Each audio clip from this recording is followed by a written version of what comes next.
आप जो डीजे की आवाज सुन रहे हैं वह डीजे संतोष साउंड सेवरहा बाजार का डीजे है।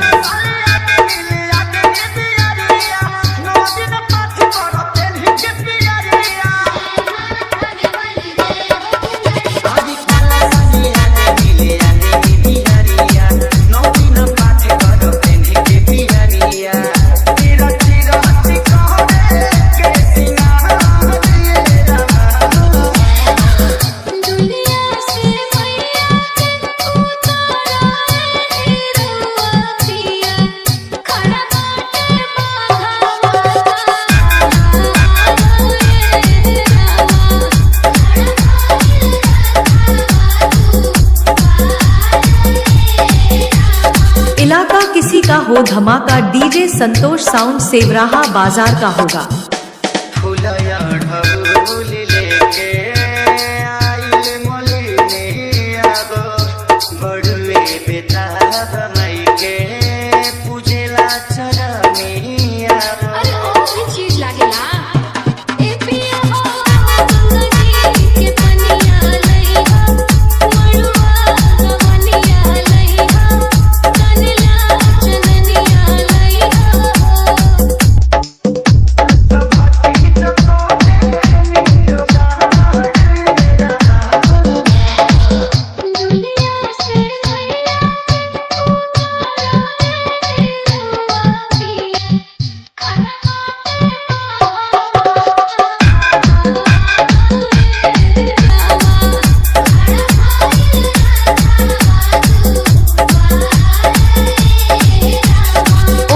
Power bass DJ Santosh sound Sewarha बाजार डीजे बुकिंग करने के लिए संपर्क करें।